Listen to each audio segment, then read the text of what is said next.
thanks everybody for joining us this afternoon. And my name is Jason Scher, one of the managing partners at Stratify Wealth Management. Going to talk about cybersecurity and AI, and then also have the opportunity to answer your questions. This webinar is being recorded. If you do have questions, please go to slido.com and it's hashtag Stratify, and then you can enter your questions there. If you're having trouble with Slido, then you can email Merrick, and his email is merrick@stratifywealth.com. Very excited to have Mike Terry from LPL Technology. He's going to do the presentation and then also address your questions. Mike, go ahead. All right, thanks so much, Jason. Just give me a moment and I'll share my screen. Hope everyone's doing well today. Jason mentioned my name is Mike Terry. I work at LPL on the cybersecurity team. A little bit about me. I've been at the company for nearly 10 years now. Had a number of different roles, been in my current role for about 6 years. And my job is pretty simple. What I do is I try to help fill the gaps as it relates to cybersecurity with a lot of different financial advisors' offices. You can almost think of me as a consultant. So part of my job function is not only to educate advisors, but I do go and do these webinars for advisors and their clients really all across the country. And on a personal note, I guess my spare time, I like to spend time with my family, and picked up a new hobby, which is baking bread. So something interesting to know about me. All right, so let's just kind of review the agenda for today. We'll start by talking about some ways that we protect your information. Obviously, we want to talk about it at a high level. We'll talk about some of the processes and controls that are in place. From there, we'll talk about the hot topic, which is AI or artificial intelligence. So just try to give you a overview of that topic so you can better understand some of the different types of AI and how to appropriately use generative AI, which is kind of the newest trend.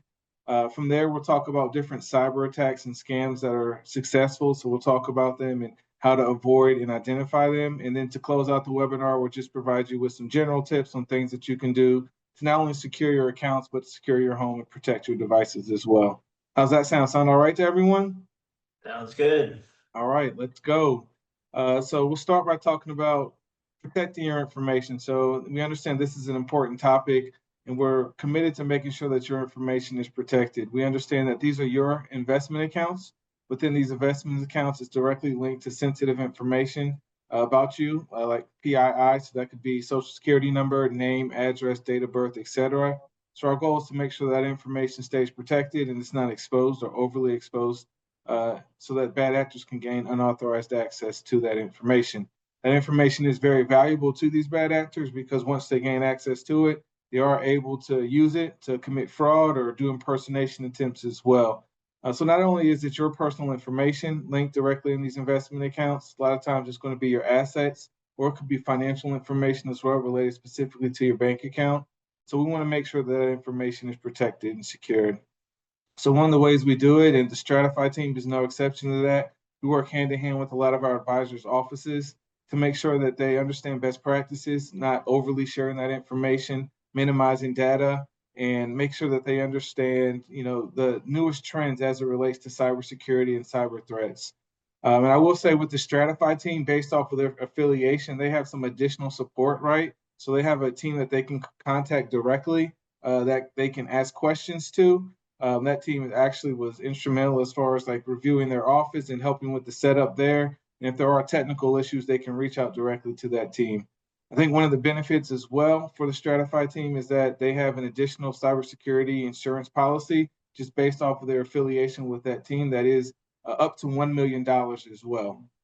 And then we want to make sure all our advisors have secure financial tools that they can use. So again, they can really focus on what matters most, right? That's you, the clients, making sure they satisfy your needs and continue to run a successful and effective business.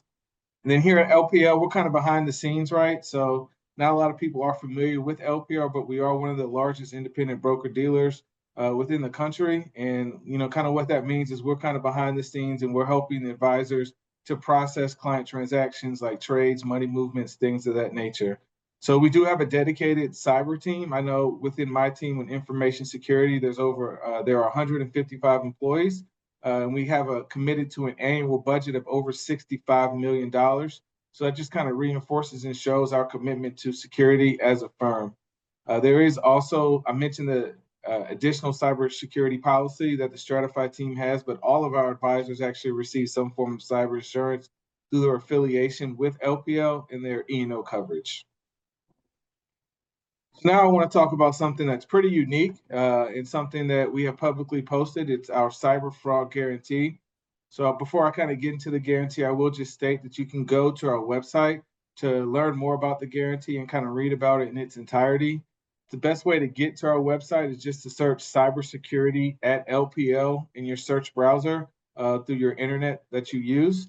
And on that website, not only does it talk about the cyber fraud guarantee, but it kind of highlights some of the processes and controls that we have in place. Obviously, it's at a high level, right? Because we want to maintain the integrity of those processes and controls. But when we talk about things like, doing regular scanning and regular penetration testing, and if we are able to identify suspicious activity in client accounts, we'll go ahead and add fraud alerts to those accounts as well. So all that information is there publicly posted on that website. But back to the cyber fraud guarantee, it states that LPL will reimburse you for 100% of any realized losses in your impacted LPL accounts, which incur directly as a result of any unauthorized access to an LPL system. And again, that just kind of reinforces how serious we are about security, and it should give you peace of mind to know that if there ever is a situation that occurs where an LPL system has gained unauthorized access by a bad actor, you'll be reimbursed if there are any losses to your account. I am happy to say that as of date, we haven't had to enact this policy as of yet, but it is good to know that it's there to protect you on your behalf as well. All right, so now you know a little bit about some of the controls and processes that we have to make sure your information is protected. I'll now transition and talk a little bit about artificial intelligence and AI. When we talk about AI, AI has actually been around for a while, right? When you think about, autocorrect or in your actual like Microsoft Word, right? That's a form of AI. When you think about using GPS, right? That's a form of AI. Individuals, if you use like Spotify or Netflix, right? And you get recommendations or suggestions as it relates to, different songs or different shows that you should watch. All those are forms of AI, whether that's through, just general artificial intelligence, machine learning, or deep learning. But one of the hottest topics and one of the things that's really come to the forefront is generative AI. And that's used in items like ChatGPT, Microsoft Copilot, et cetera. Grok is another one, right? And so what this generative AI does is it's going to create context for you, like text or images based off of the provided input that you use. So it's actually trained on different data sets through large learning models or LLMs. And what they do is they just detect patterns and then they're going to create outputs without explicit instruction. So let's talk about kind of the best ways to use the generative AI, some use cases and best practices. So when we talk about generative AI, really using it to like draft content is a good thing. When you're talking about like document summary or even trying to brainstorm ideas, these are all great ways to use generative AI tools. But a couple of things you want to keep in mind, right, is that you never ever want to enter any private or sensitive information into those tools, right? And the reason being is these tools are publicly available, and if they're prompted correctly, that sensitive information that you enter could resurface at a later point in time, and you don't know who or would have access to that information and how they could actually use it. So if you're going to use it for like document summarization, just make sure that you're reviewing the document and make sure that the document doesn't have any sensitive information in it as well. And when you're prompting it, you want to make sure that you're as specific as possible. We'll talk a little bit more about that on the next slide as far as effective prompting versus ineffective prompting. But the more specific you are with your prompts, the better the results will be. You also want to double check the responses that you receive, from these tools as well, because they are tools and they will do something called hallucinate. So when we talk about hallucinations as it relates to those tools, it's when you enter a prompt and it provides you, with an inaccurate response. It may even provide you with different sources that it's quoting or referencing within your response, but you want to just make sure that you double check the responses that you receive before providing it to make sure that it is legitimate. So some of the best use cases for, generative AI would be if you're looking to like have it draft you a letter, right? Or like I mentioned, if you're looking to have it brainstorm for some content that you're looking to present, those are always good use cases. When we talk to our advisors, we always reference like use it for a birthday card, right? Or if you're looking to create a job description for your company, it's always a great use case there as well. So let's talk about kind of prompting and what an ineffective prompt is versus an effective prompt. So if you look here, this is an ineffective prompt. Looks very vague. It says, tell me about new tech trends. You're not really being specific in the prompt. You're not telling it what format you want the information to be relayed to you. You haven't indicated what the audience is as well that you're trying to present the information to. Whereas an effective prompt, you're saying generate a summary for the latest market trends. Give me 5 emerging technologies and their potential impacts to businesses, and present it in a bullet. I'm presenting it to a board, and the information should go in a bullet point list as well. And the audience is executives with basic understandings. So again, this right here is a very specific prompt telling exactly what information you want and how you want that information displayed, as well as you're ensuring that you get that information in bullet point form, and you're talking about who the audience is as well. So just remember that when you're using these tools, that it's always best to make sure that you are effective as possible, with those prompts and as specific as possible. Mike, can I just add something to that? So I think the thing that's important is, while the name is artificial intelligence, it's not. It's a search engine on steroids. And so to Mike's point, you've got to be very specific. I'm actually on a Facebook group that where people share effective prompts for different things because the way you say it has a huge impact on the responses you get. Garbage in, garbage out, right? It's very true. Absolutely. Great point, Jason. No, you're absolutely right there. Um, So now I'll move forward and pivot a little bit and talk about another hot topic, which is deep fakes. So when we talk about deep fakes, this is like the voice cloning technology, or you see like face swap technology as well. And it's really one of the new trends as it relates to phishing emails and social engineering that bad actors are using. So a lot of people kind of ask a lot of times, well, what can you do to prevent yourself from falling victim to deep fakes? And we'll talk about some of the things you can do here, and then we'll talk about, protocol that you can actually use to verify urgent requests in all situations. So you always want to be cautious of any unexpected or unsolicited communication. Again, even if it comes from someone you know, if you get a phone call from a familiar voice and you're not expecting to hear from that person, and it's a sense of urgency associated with that situation, they're requesting, money, or they're requesting sensitive information. We always say, or I always like to talk about, you shouldn't trust, but you should always verify situations. And so this would definitely be a use case for that scenario. You also want to consider creating a safe word or a password with those close to you, with your family members as well. This could just be another verification step that you can actually use. And let's say, for example, you're speaking with someone and they can't remember what that safe word or that password is, then you want to have them to verify something very specific, right? For example, if I get a phone call and it sounds like Jason's on the line, we can talk about what specifically we talked about in the intro to the cybersecurity webinar, right? Or what the last conversation we had was, or what the last book you read was, like something that we've discussed and only me and him would know. So you want to kind of take that approach as well as it relates to these urgent requests that you're receiving unexpectedly. You should never share sensitive information before confirming that information as well, confirming that the request is legitimate. So Jason and team know anytime that they get a request to actually like move funds from your account, they're going to call you and speak with you, right? Not only is it, good protocol, but it's also a good way to make sure that, they avoid these types of scams or impersonation situations from bad actors. And Mike, let me add one thing to that too. If you're ever unsure, call them back. Say, hey, I've got a bad connection, so I'll call you back, and then call the person back, and then see if it's actually them when they answer. And the same thing, like if somebody calls from your cable company or something of that sort, same thing. Call them back. Your bank, same thing. If you're ever unsure, just hang up and call them back on their phone number. Absolutely. Great point. That was kind of my next talking point. You read my mind, right? You just want to make sure that you're verifying requests through known or trusted methods as well. And then if you do receive unsolicited communication through like WhatsApp or through Zoom, you want to make sure that you shouldn't trust that unsolicited communication, and make sure that you are ensuring that you verify it. So you always want to verify any sort of urgent request, regardless of the source there. And now we'll talk a little bit about AI as it relates to cyber trends and cyber threats. So one of the things that we're seeing are these AI powered cyber attacks that are ultra realistic now.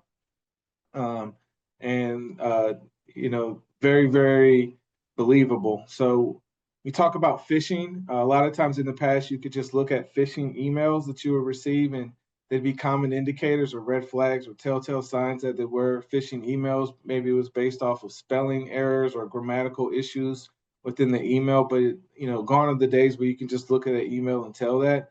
So one of the things we always recommend doing is just being extra thorough when you receive an email, especially if it's an unsolicited email requesting sensitive information. Um, and you should always make sure that you are thoroughly reviewing that email for inconsistencies as well, and exercising what we like to call human intuition. So it needs to make sense. So the sender and the username of the domain should make sense. There shouldn't be any inconsistencies. You want to thoroughly make sure that you're reviewing the domain as well, because one thing bad actors can do is a tactic called spoofing, right? Maybe they're replacing O with a zero. They may replace an I with an exclamation point. If you're not thoroughly reviewing, then you could get tricked into providing information to an impersonation situation. And this really comes in handy when you're checking items on your phone, right? Because when you look at a mobile device like an iPad or a phone, what you normally receive is an email that just has the name of the sender. So you want to make sure you're clicking the name, reviewing the email address to make sure that it corresponds. And with these AI-powered cyber attacks, you want to make sure that you're protecting your devices. A lot of times with antivirus softwares, they have AI included within the threat detection that you're using. With that AI, what it's able to do is able to identify some of these newer forms of malware that might even be adaptive and may change once they actually get in your device as well. So it's always important to make sure you're scanning appropriately and regularly your devices to avoid any sort of threats or compromise. And then last, with third parties or vendors, these would be like companies that you use as well. A lot of times you see that they have AI incorporated into a lot of the tools that they're using. So, to the best of your ability, you want to try to make sure you're understanding, what those AI features are doing and how they're incorporated as well. All right, so now we'll pivot a little bit and we'll talk about cyber attacks and scams. And we're really going to kind of talk about social engineering, because these attacks are designed to take advantage of human emotions. One of the things that we're seeing, one of the trends from bad actors is that, technical safeguards have improved a lot of times as it relates to device security. And so it's much easier for bad actors to try to manipulate people now instead of manipulating vulnerabilities in devices. So we'll start by talking about phishing. Kind of referenced it earlier. These are emails that are sent to large groups of people with the goal to get that recipient of the email, that would be, yourself or myself in this situation, to either click on a link or open an attachment. One of the things that you can do is to make sure that you have your spam filter set up well within your personal email addresses. And then my recommendation is always to just be extremely cautious and wary if you receive emails from an unknown sender with a sense of urgency that's associated with it, or play with your emotions. Phishing is another type of phishing attack. We see this where bad actors will call or speak with their victims. They use high pressure tactics and either try to gain sensitive information via the phone, or they may try to gain remote access to a device where they can either compromise that device or locate sensitive information within that device. Smishing is going to be phishing that occurs via text messages. So you get a text message that's sent. Has anyone here received a text message from an unknown phone number, or received a text message indicating that they have to pay taxes for a toll, right? Toll fees. Now, these are all forms of smishing. That toll fee one is actually one of the newer ones that's going around now. And it's always good to make sure that you never enter sensitive information within emails that will come from unknown sources. I myself fell victim to one of these smishing attacks prior to kind of working in this field and getting a better understanding of these attacks. I was coming back from a vacation out of town. I received a text message from my bank, who I did mobile banking with, that indicated I need to verify transactions, and it requested, very sensitive information. So it requested my username, my password, and my PIN number. So that should have actually kind of been that red flag there once it requested my PIN number. It's kind of halfway paying attention. I entered that information, and I lost access to my account. And so I couldn't go back through the authentication process because those bad actors had actually changed a lot of the information associated with my account. My password was changed, so I couldn't log in through mobile banking. And I actually had to take my ID to the bank the next day to verify my identity and, submit a fraud claim so I could gain access back to my account. So this is just one example of kind of how these bad actors are able to use these text messages to request sensitive information or request credentials, which is username and password, to commit fraud. And then lastly, quishing. This is a newer one, but this is phishing related to the QR codes. So you see QR codes either included in emails that you receive, or they could put malicious QR codes just out in public over legitimate QR codes. And the goal would be to get you to scan the QR code and then enter sensitive information, which would typically be credentials, right? Username and password that they can go ahead and use later on to gain unauthorized access and commit fraud. One tip as relates to quishing is that you shouldn't be prompted to enter sensitive information after scanning the QR code. So if you are, you should proceed forward extremely cautiously. And as we mentioned earlier, if you're ever in a situation where you are having an interaction that you're uncertain of, doesn't seem to be legitimate, you should immediately cease that interaction, make a follow-up contact either to the company that's being represented or to the person being represented to make sure that it is a legitimate request. And you should never be pressured into taking immediate action on any request as well. All right, so let's talk about some scams that we're seeing that are pretty popular and having an impact. So when we talk about invoice scams, you see this oftentimes where you receive an email that's coming from like PayPal or another company. It's indicating that you have a charge for a specific amount of money, and that will entice your curiosity to kind of look into it further. There's often a link that's associated within that email that's going to ask you to go to an imitation landing page to enter, your username and your password there. Romance scams are something that we're seeing impacting really all demographics now based off of the popularity of like dating apps and things of that nature. And with these are really just confidence scams, right? These bad actors will try to gain contact with someone and get their trust through extended communication. Once they have the trust of their victim, it's always the same deal, right? There's some sort of emergency that's happened, or they always have an excuse for why they're not able to go on like video conference and things of that nature as well. And they're going to request, funds that are going to be the same as cash, really, when we talk about like ACH transfers, wire transfers, things of that nature as well. So one of the things you can do in these situations, any sort of confidence scam, is to speak with someone that you trust about the situation and just see if they agree with you as far as with continuing to communicate, or if it sounds like it's a legitimate request as well. When we talk about gift card scams, these can come in conjunction with romance scams as well. When we talk about gift cards, just the old saying is that gift cards should be used for presents or gifts, right? It shouldn't be in situations where they're used as a form of payment. It's a very specific request by bad actors to ask you to go to a store, scratch off the code on the back of a gift card and send a picture to them. But that's exactly how this scam works. So if you are ever approached by someone asking you to send them a picture of a gift card, it's a scam and you shouldn't proceed forward. We see Bitcoin scams quite frequently that go hand in hand, with investment scams, where bad actors will set up fake cryptocurrency platforms. They will convince their target or victim that that there's a opportunity for them to invest in the cryptocurrency. They guarantee high rates of return. They may even allow you to make smaller investments where you do get a return on those funds. But the way that these scams work is they're always going to ask for a large investment for even higher returns in a can't miss situation. And once you make that large investment, those funds are immediately gone and you're never able to get in contact, with those bad actors again. And then lastly, we talk about tech support scams. These come in all forms of sizes, right? So these can occur via a fake pop-up on your internet browser. They can occur with bad actors calling you via the phone, right? Trying to, again, use that strong technical language to convince you that they work for a legitimate IT company. You may even hear the term diagnostic test that's used by these bad actors. Again, this is just a ploy for them to try to get remote access to your device to either deploy malware, spyware, or to try to access sensitive information there.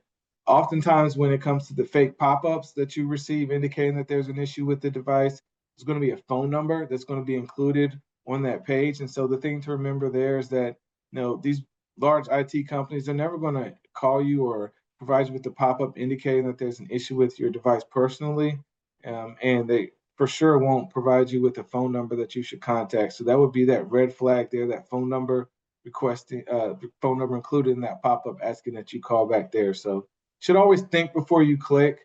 Should never click on any links or attachments that come from unknown sources. One trick that you can do is you can hover your mouse over a link, and it should show you the destination URL, but you don't want to click on the link. So one tactic that I always talk about that you can use is if you move your hand to the back of the mouse pad where you don't have an opportunity to actually accidentally click on that link, and you can still hover and review that URL there for the destination. So these are just some scams. Obviously, they come in all shapes and sizes now, but these are just some scams that we're seeing that have impacted individuals. So I want you to be aware of them and know how to avoid them. All right, so now I'll talk a little bit about senior financial exploitation, and these statistics come from an annual report that's released by the FBI every year. You can go to ic3.gov if you're interested in reviewing the entire report. Talks about statistics at a high level, and it also talks about this elder fraud as well. So I'll just talk a little about the elder fraud, and if you look at the complaints that occurred from year to year, you'll see that there was a big jump from 2023 to 2024, right? So in 2023, there was about 100,000 victims that reported issues, and we're looking at, about $3.5 billion in confirmed losses.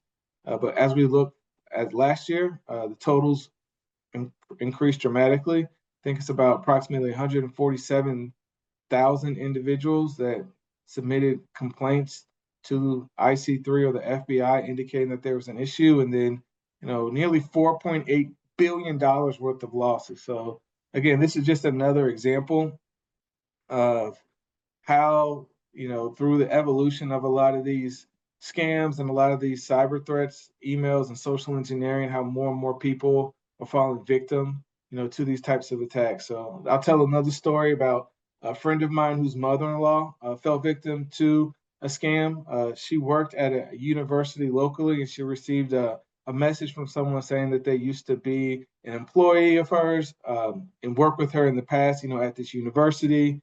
She didn't remember the individual, but this individual insisted that they had worked together in the past, and he said that he wanted to help her. That was his ploy, and so he said he wanted to deposit a check into her account, and that he just needed her routing and account number. So she provided him with that routing and account number.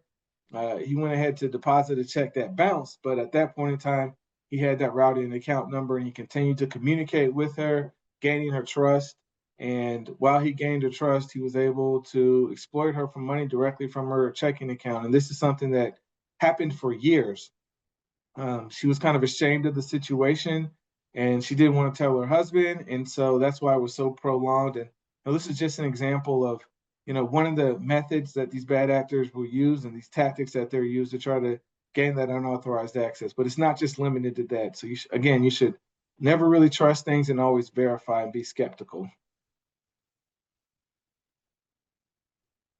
So if we dive into the numbers a little bit more in depth, as it relates to last year with 2024, you see that the confirmed losses for investment scams are over $1.8 billion, which is a huge number. I'm not going to go through all these, but I'll highlight the cryptocurrency as well, because I feel like that goes hand to hand a lot of times with the investment scams. That's over $2.8 billion. And when we think about these numbers, these are just the numbers that are actually reported to the FBI. So the actual number is probably much higher than this. So it just goes to show, the type of impact that these bad actors are having with a lot of these different scams using social engineering tactics. So let's talk about some common red flags that are associated with client scams. Let's say someone contacts you via the phone or the internet requesting money, again, in an unsolicited fashion, or someone claims you need to pay taxes or fees to claim a prize. That's never the case. When you win a prize, you win a prize, you shouldn't have to pay to claim your funds there. Someone tells you that they're stuck out of the country and they need money. We see this oftentimes, a lot of times with those confidence scams that we're referencing and those romance scams. or if they're asking you to use gift cards, wire transfers, or cryptocurrency as a form of payment, these are all red flags.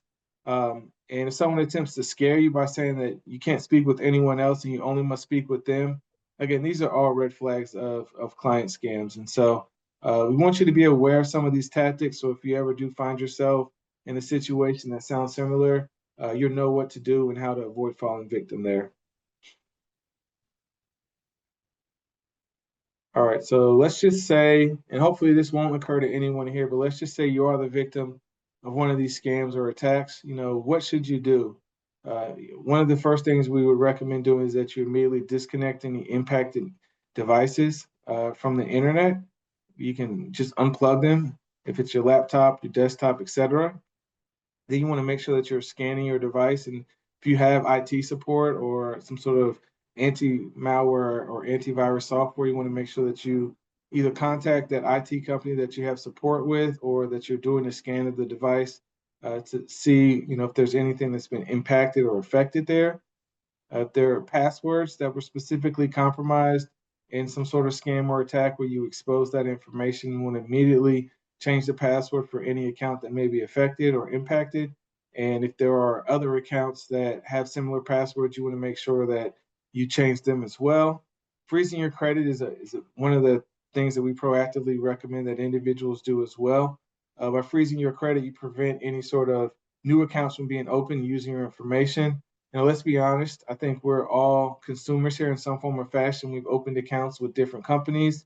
And, by opening those accounts with different companies, we do expose the risk of those companies exposing our information as it relates to some sort of data breach that's occurred as well.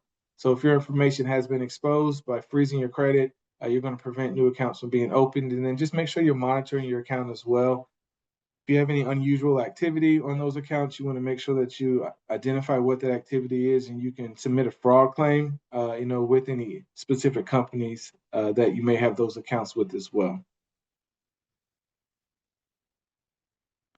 All right, now we'll move forward and we'll talk a little bit about some things that you can do to secure your accounts. And we'll start with everyone's favorite topic, which is passwords, right? I know passwords aren't the most exciting topic. I'm assuming that not a lot of you are going to talk about passwords over the dinner table, but it is an important topic to understand and realize that if you prioritize the length of your passwords, you're going to protect your accounts more. It's actually been proven that the longer your passwords are, the more protected your accounts are. So one of the things we recommend when creating passwords is that you have a strong password. And in my opinion, a strong password consists of either 12 or more characters, or even upwards of 15 plus characters, to protect your accounts. And so one of the best ways that you can use those passwords and easily manage them is going to be with a password manager. It allows you to access those passwords really wherever that password manager is active. So if that's on your phone, if it's on your laptop, or if it's on your desktop, you'll be able to access those passwords to get access to your account. And the thing I like the most about passwords is that you can just simply click a button to generate a password within that password manager as well. Now, you are going to need a password to protect your password manager. And so we recommend it be the longest and strongest password that you can remember. So one tip for creating that password would be to use a unique phrase, something that's easy to remember. So the example I like to use in these webinars is make advisors' jobs easy. So please don't use that one, but the thing I like about it, it's easy to remember. Not a lot of people would know I work with financial advisors on a day-to-day basis, and it's 19 plus characters as well. One other tip as it relates to passwords and protecting your accounts is to enable multi-factor authentication. It's also known as MFA. With multi-factor authentication, it's going to be that process that requires an additional verification step to be completed before account access is granted. So you need to verify something that you know and something that you have with multi-factor authentication. So verify something you know, that's going to be a username and password. And something you have is going to be a unique code, whether that's sent through an authentication app or whether that's sent to you via a text message. Once that second step has been confirmed by verifying that unique code, account access will be granted. So like this slide right here, this slide always gets a lot of attention from attendees as it relates to these webinars. It just kind of shows, how long a good password is and how long it would take bad actors to compromise passwords. So, and obviously these numbers aren't exact. These are just estimations, and there'd have to be some other circumstances. associated with that situation. But if you look at an 8-character password that has numbers, upper and lowercase letters, and symbols, it'll take approximately 5 minutes for bad actors to go through every possible combination, using brute force. But if we double that length to 16 characters with those same requirements, you're looking at 5 billion years. I don't know about you, I'm resting easy at night as it relates to 5 billion years compared to 5 minutes. So this is a part where I'll challenge you a bit to think about, what passwords you have. And if your password is purple, if it's red, or even orange in some situations, you may want to consider changing it to a longer, stronger password. All right, so I talked about multi-factor authentication earlier as it relates to passwords. Again, just make sure you have it enabled on your accounts to protect those accounts from unauthorized access. One thing you want to make sure you're doing as well is backing up data and syncing that data in a secondary place.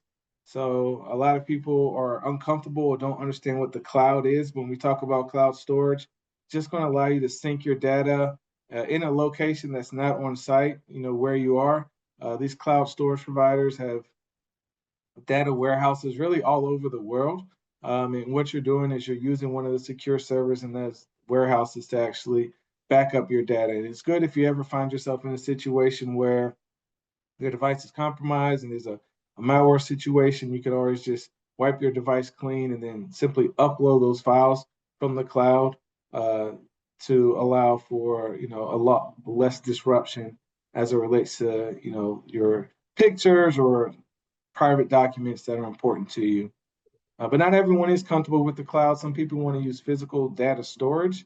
And so when you think about that, you're thinking about items like an encrypted USB drive or an external hard drive, right, with encryption on it as well.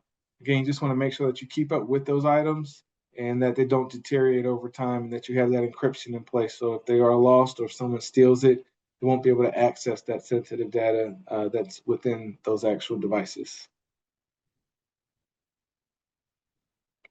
All right, so this is the last section. I know I've been talking a lot today, but I'll just briefly talk about some things that you can do to protect yourself. We'll start talking about the internet, right? Because while the internet's great, you just want to take certain precautions while using it.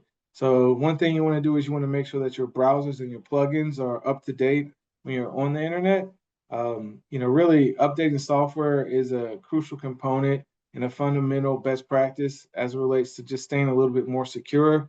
Because what bad actors are able to do is they are able to exploit both known and even in some situations unknown vulnerabilities. And by keeping browsers, apps, mobile devices up to date, you're really eliminating them from having the ability to exploit those known vulnerabilities as well. We always want to make sure that you avoid unsecure public Wi-Fi networks, right? So any Wi-Fi network in public that doesn't have a password on it, I'm going to strongly recommend that you don't join that network. You don't know who's on that network. Bad actors could put up, these networks that appear to be safe to use without a password, and they could be watching everything that you're doing in real time. So if you're going to a banking site and entering sensitive information, they're able to capture that information later to commit fraud. So if you absolutely have to use unsecure Wi-Fi network, we'd recommend using a VPN or a virtual private network, which will kind of mask your IP address. But honestly, the best option would be to use a mobile hotspot from your phone or like a MiFi from like Verizon or something of that nature that's going to provide you with your own private network that you can use that's protected with the password. We also recommend that you use credit cards or third-party apps like Apple Pay instead of entering, routing an account number if you're making payments online.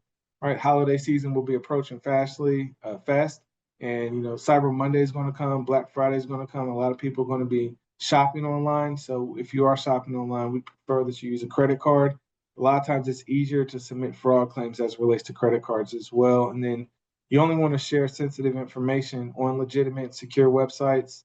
Again, you can do this by making sure that you review the URL, and that URL starts with HTTPS. I mean, you can even think of the S as standing for secure. A lot of times it's going to be accompanied by a lock. And you just want to thoroughly review websites before entering sensitive information to ensure that it's not an imitation site as well. So I referenced mobile devices a little bit earlier when it relates to updating software. That's my first talking point here with your mobile devices. I think a lot of times individuals think that, the mobile devices can't get malware or viruses, and that's not the case. They definitely can, but in my opinion, the bigger threat for these mobile devices is if they don't have a password or PIN that's protecting them. So that way, if that device is lost or if it's stolen, whoever's able to access the device will then be able to, access all the apps that may have sensitive information on that device as well. So make sure you are protecting your mobile devices with passwords and PINs. You can use biometrics. So biometrics is going to be, that facial recognition software, even that thumbprint recognition software as well, that allows you to conveniently access the device. When you're downloading or installing apps on that device, you want to make sure that you only install them from known trusted apps from the official App Store. So the App Store for Apple users, Google Play for Android users as well. You also want to try to avoid newly created apps as well. Stay with those legacy apps that you know are safe. And then when you're using apps, you want to make sure that those apps have appropriate permissions on them. So an app or a game like Candy Crush shouldn't be requesting permission to use your camera, shouldn't be requesting permission to use your microphone as well. All right, we'll talk a little bit about securing your homes. And when we talk about securing your homes, I want to talk about the Internet of Things or IoT devices. These are really just smart devices that, we see regularly in people's homes nowadays, right? So that could be like voice assistants like Alexa, that could be smart TVs. You could have a smart AC unit, right? Really anything that is a smart device, right? So a couple of tips or best practices with these devices is that you want to make sure that you're securing them. So a lot of times they come with weak default settings or they come with weak passwords. So make sure that you're changing and reviewing those settings. Make sure that you are changing those passwords to longer, unique passwords as well. One thing you may want to consider is segmenting your internet browser or your internet network, excuse me. So you can speak with your internet service provider and request that maybe they set up a separate network that's just for your IoT devices. And the thought process there is if you're using your main network for banking or any sort of websites that have sensitive information, you wouldn't want a situation to occur where a bad actor is able to compromise one of those devices and then get on that network and access that sensitive information that they can use for fraud. So if you're able to segment that network, that's a good recommendation that you should do as well. Again, if there are software updates that are available for those devices, make sure that you are updating them on a regular basis as well.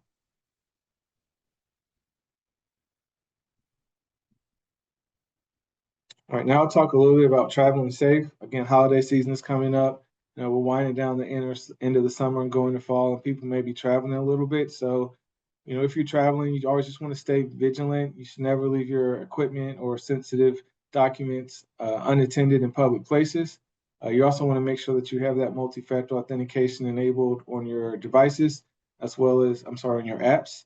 And then you want to try to avoid using any sort of USB ports in public places. So the FBI, issued a warning recently about, juice jacking and just some of the vulnerabilities that might be associated if you go and you're using, these USB ports in public places like the airports. So one of the things I recommend doing is to purchase a portable charger and to use that. So a lot of people have, different level of anxiety as it relates to the battery life on their devices. And so by using that portable charger, you can avoid those USB ports altogether and charge your device, 1 to 2 full charges, on something that's local to you. You also want to learn about Just scams. Mike, let me add one thing Yeah, right to of that. course. So Mike's talking about plugging directly into the port. If you take your own plug and plug it in, you're fine. They have not hacked the AC plug, so to speak. And then I forgot what it's called, but they have at Walmart. There's that little cover you can put on your USB plug. It's like a little plastic thing you put on there, and it blocks all. It only allows it to charge. I forgot what they're called. You know what I'm talking about? Yeah, I can't think of the name as well, but yeah, you could put that on there and it'll be safe to use there. Another option as well would be if you use the block. So if you plug that USB into a block and you just use like a regular outlet, just a lot of times those are hard to find, and that's why I recommend that portable charger as well. Right. Um, you also want to learn about local scams. So just wherever your destination is, what scams are prevalent there so you don't fall victim to them. And then we talked about the risks associated with using that public Wi-Fi. All right, again, I briefly mentioned this earlier, but I'll harp it in again. As far as with protecting your identity, one of the biggest things you can do is to freeze your credit. Again, we are all consumers there, and just make sure you're reviewing your account activity on a regular basis. We talked about social engineering and some of the tactics there. You want to just make sure that you avoid providing unverified sources with any sort of information that they can use to commit fraud, and then just make sure that you have those strong passwords in your accounts as well. So some general best practices to stay safe, to remember to reduce your risk is update software, make sure that you are protecting sensitive data that you have and that you have adequate backups to ensure that that information is protected. We talked about the importance of those long passwords, protecting your accounts, and then as we mentioned before, if you're ever unsure of the legitimacy of the interaction that you're having, just immediately cease that interaction as well. All right, so with that, I will stop presenting and we'll open it up to see if anyone has any questions that they'd like to ask. I'm happy to answer them as needed. Thank you, Mike Terry. Appreciate it. So just as a reminder, if you do have questions, go to slido.com, #stratify, and then I can see your questions up there. So there are a couple questions up here. One person asked, what's the difference in paying for AI and using the free version of AI? Yeah, so that is a good question. In my opinion, it's always better to go ahead and use the premium products, right? A lot of times when we talk about using free products for really any tool, you are the actual product as the user, as instead of the actual product. And so when you're paying for those premium versions, a lot of times they do come with some additional features, right? Additional protections or security features associated with that tool that you're using as well. So, again, it's up to you as far as with your comfort level, but I would always recommend if it's cost effective and you're able to go ahead and do so, then to use those paid features as well. And then you talked about HTTPS for secure sites. Somebody asked, do scammers know how to create URLs with HTTPS? So they do. That's one of the things that we've seen as a trend is these bad actors, they are able to create those imitation sites a lot of times that look realistic. And so that's why reference just hovering your mouse over links a lot of times as well on websites to review the destination URL. And again, it's one of those things where it just has to kind of make sense. We have to exercise human intuition. If you're on a site to, purchase a product and the URL just looks strange or it ends with like .ru, right? That's going to be one of those red flags or indicators that probably, you shouldn't proceed forward in that option. Great. And a couple of things that I picked up, and then I'll go. There's a few more questions. Again, if you have questions, go to slido.com, #stratify. So we're talking about password protectors and password. I use Keeper. It's pretty good as one to consider. VPN, we use Surfshark, which I think is pretty solid. Just know when you use VPNs, everybody, there are sometimes you go to a website, you can't access it because it wants to know where you are. So you can pause it and then just make sure to turn it back on. And then Michael used the term IoT, which for his world means Internet of Things. For some of us, may not know what that means. Let's see. What company manages the cloud? Where is data physically stored? Yeah, so there are tons of companies that actually like use cloud storage, like some industry leaders are like Box.com, you have Dropbox, you have OneDrive, with Apple users, you have like iCloud. So a lot of times what happens with these companies is they physically have data locations, located all over the world, right? You think of something like AWS, right? With cloud storage with AWS, you can determine, which region you actually want your data to be stored. And what they do is they spend a lot of money to ensure that these data centers are protected and secured, and they're literally just there. So you could have a data center in Seattle, Washington. You could have one in Jacksonville, Florida. It's really just up to you as far as where you want your data stored. Yeah, so just everybody, the cloud used to be network computing. It's the same thing. They just made it, they changed the name for the cloud because it sounds better. And AWS, for those that don't know, is Amazon Web Services. It is one of their largest businesses for Amazon. Trying to see if there and last minute or two, everybody. So slido.com and then #stratify if do have any additional questions. And Mike, I do appreciate you quoting former President Reagan a few times, trust but verify, which is great. There's another question. So LPL uses SMS for MFA. Will LPL allow an authentication app for MFA like MS Authenticator? Yeah, so that's a great question, actually, and that's actually an item that we've been talking about as a team within information security. I know that there is actually an LPL Authenticator app that it's actually being worked on, but I think right now, currently, the only option is SMS, but that is something that I anticipate that will be changing in the future. Makes sense. That's definitely where everything's going. And I've seen a lot of places where you don't even do passwords anymore. You just get the passphrase and click the link every single time. So it's really, really hard to hack. Everybody, this has been recorded. So if you want to watch this again, you can. Really appreciate your time, Mike Terry. Thanks for taking us through all of this. It was much appreciated. And with that, everybody have a great rest of the afternoon. Thanks for your time.